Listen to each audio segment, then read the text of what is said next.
एक बार की बात है, भाग्य और बुद्धि एक साथ मिले। दोनों में बात हुई, बात करते करते में बहस हो गई। भाग्य बोला मैं बड़ा हूँ, मैं महान हूँ, मैं जिसका साथ दूँ उसकी जिंदगी बदल जाती है।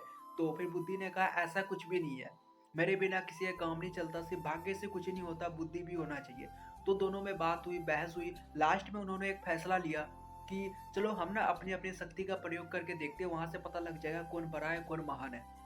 तो वो दोनों चलते-चलते किसान की ओर पहुँचते हैं। किसान बहुत ही गरीब होता है, अपने भाग्य को दोस रहा होता है।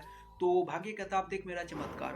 भाग्य भाग्य ने उस किसान की खेती को गेहूँ के खेती की जगह उसने हीरा लगा दिया। उसने हीरा लगा दिया। किसान जब खेत पहुँचता है, वो देखता है ये क्या, मेरा तो फसल ही खराब हो गया, क्योंकि उसके पास तो बुद्धि होता नहीं है।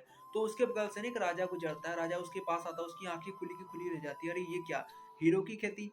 तो किसान किसान बोलता है राजा साहब को कि राजा साहब मेरा तो पूरा फसल ही खराब हो गया।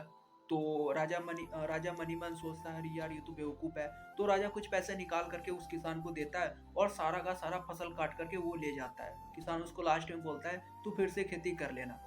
उसके बाद बुद्धि भाग्य की तरफ देख करके हँस रहा था। देख लिया ना मेरे बिना कुछ भी नहीं है, भाग्य से कुछ भी नहीं होता, बुद्धि भी होना चाहिए। तो फिर बुद्धि ने कहा एक छोटा-सा मेरा काम कर, ठीक है? एक छोटा-सा हीरा का टुकड़ा उस किसान के आगे गिरा और मैं उसके अंदर जाता हूँ। तो उस भाग्य ने उसके आगे एक छोटा-सा हीरा का टुकड़ा गिराया और वो बुद्धि उसके अंदर गया। तो वो किसान जैसे ही उस हीरे को देखता है, उसको उठा करके अंदर-अंदर खुश हो करके वो अपने घर की तरफ चला जाता है, खुश होकर के।